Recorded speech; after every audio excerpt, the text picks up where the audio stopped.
Alright guys, it's Sectum Semper again. So after last time I talked to Lord McDole, and he had asked me to talk about getting to level 17 and how to use your gear and some other things to get you there. So the first thing to understand is what level 17 actually opens up for you. Once again, I'm on one of my bigger accounts just because it's easier to show you kind of the afterwards than the before. So we'll start with research because that is the most important thing. So one of the first things I'll show you is that when you look at the research tree, which is called military, down here at the bottom is all of your T4 troops and how you're going to get there. The research for these are insane. It'll take you, especially if you're free to play, it's going to take you a long time to get there. So the most important thing is to understand that if you do this without the right research and without the right heroes, the research is going to take you forever. With T3 troops, which is like Stealth Sniper, the Royal Cavalry, Fire Turbo, and the Royal Guard, these things require very specific circumstances before you can go. So the first thing is that you'll see the cavalry health, range health, siege durability, and infantry health all have to be at the first two researches, and then on top of that your academy has to be at level 17. So if you come over here, it'll I'm sorry, it doesn't tell you, but it tells you the research speed that you gain from having your academy go up, which plays into some of the things that you're going to need. So one of the things that you want to look at is your heroes. So we talked a little bit before about your heroes, but now I want to show you a little bit more. So before I kind of said, here's why Trickster is no good. Now let me show you why Trickster is great. So the first thing is that Trickster has a huge research boost of 25%. That's why you have to get him to gold. That's why it becomes so important. So like, you gotta think that right when you get him, he's at 1.25%. Then 10 medals in, he's at, or excuse me, 20 medals in, he comes to 2.5. Getting him all the way to gold is so important, and yes, it does take a long time. You're talking maybe 2 months worth of day in and day out just putting it into one person, especially at the beginning when it's a little bit harder to, because you'll max out how many sweeps you can do a day. But it's so important to get him to gold for that 25%. And then there's two others to look at, which is Scarlet Bolt, which has a construction boost, and Sage of Storm. So these are your trio that you really want to focus in on, because the boosts are there, they're great, and they're going to help you down the line. Now I will say that you got to focus on your research more than your construction. So once again, the reason why I wanted to show you with one of my bigger accounts is because when you look at my land, my kingdom, my infirmaries are all at level 25. I'm a hyper wood account, so I just started getting these to 25, and I'll work my way over, but the amount of construction left on this account is very, very minimal. So essentially my battle hall needs one, and then my prison needs some, and my altar needs some, and then of course my academy is going to be last. But ultimately your construction isn't nearly as important as your research. So one of the first things to understand is what to research. So in the economy tree, it's so important to get construction 10 out of 10, because you're going to need that construction speed throughout the entire game, but that's a big part of getting you to the end quicker.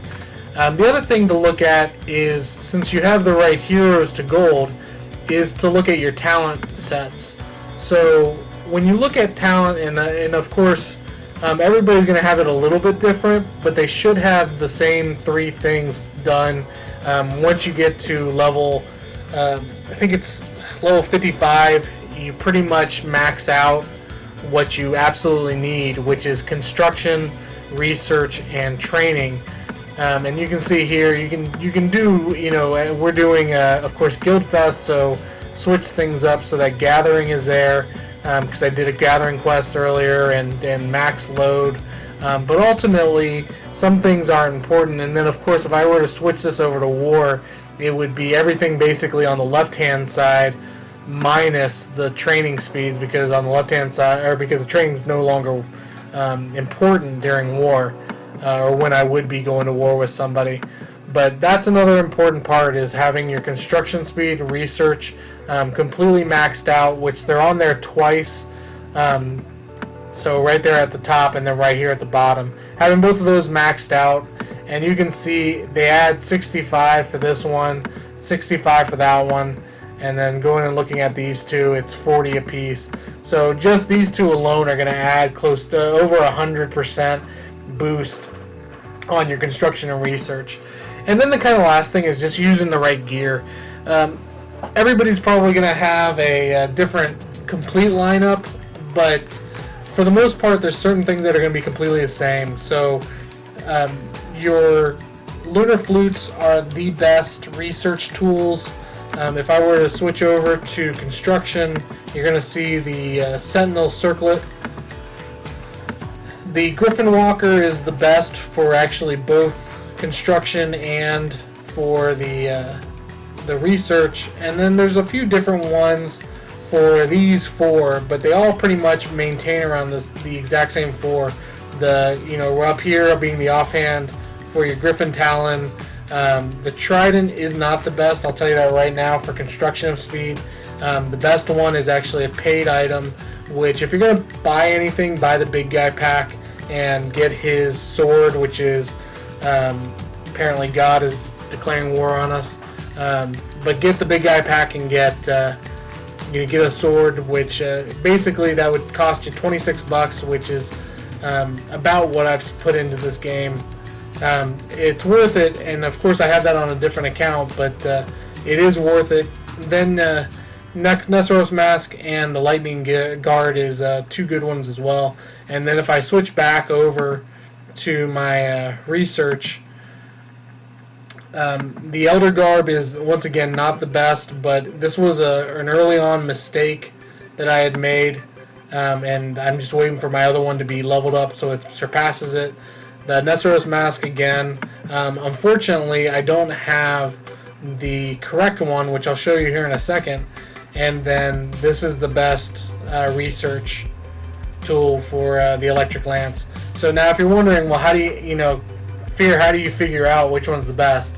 Go to your workshop, go to all equipment, and then choose what you want. So I told you that I didn't have the right one for the helmet, and so here's the Wormborn Coronet, and you can see I don't have it ready. But if I send it to the gold, you can see that the maximum here is 10.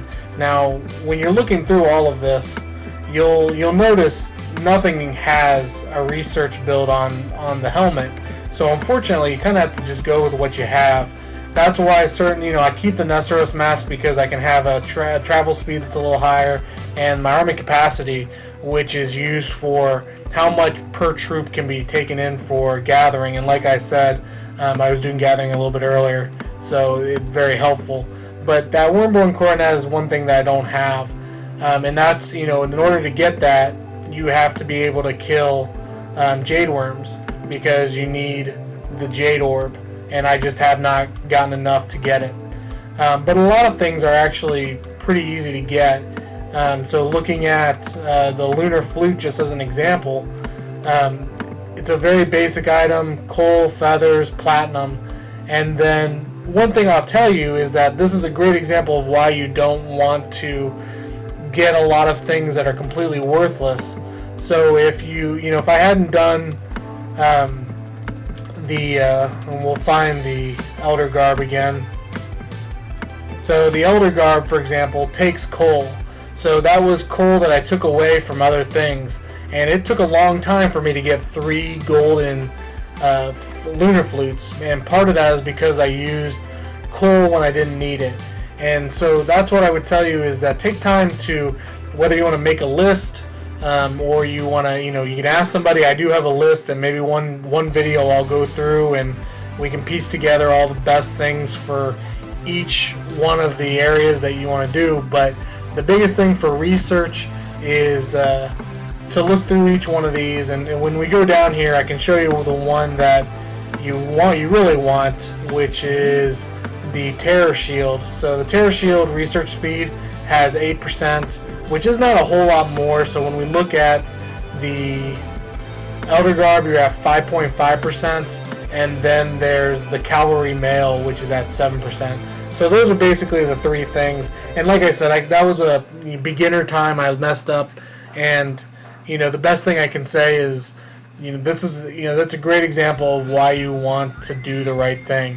So overall, guys, when you look at your research and why it's so important, getting to level 17 gets you to the point where you can unlock T3 troops, which once you start making T3 troops, not only will you notice a real big bump in your might, because your might is, when you look at it, you don't want it to be all of what you're made of.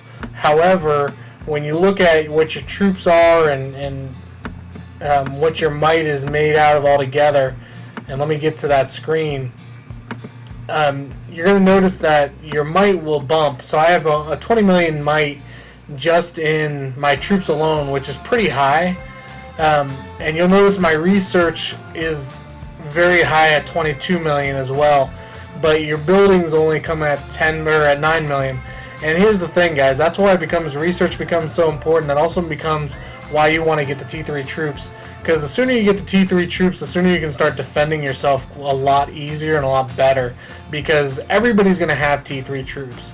Probably about 75% of the kingdom will never achieve T4. So that means that everybody else is either going to be at your level or below it. And that's why it's so important for you to get there.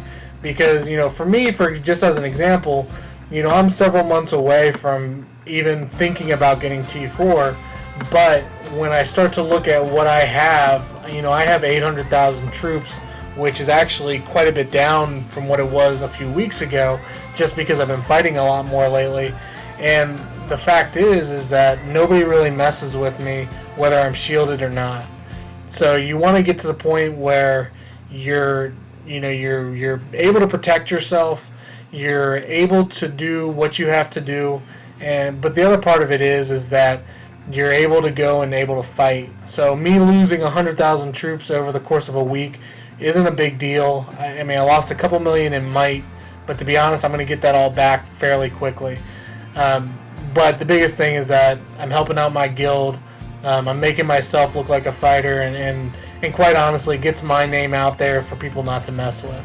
And that's the biggest thing for you guys, is getting to level 17 and doing it quickly is going to improve you so much more, to the point where people are going to mess with you less, where you're able to defend yourself, or even better, you're able to do things like take forts, help out with the overlords and what they need, and in general make your guild proud, because ultimately this is a loyalty thing, and if you're not able to hold your own, then what are you?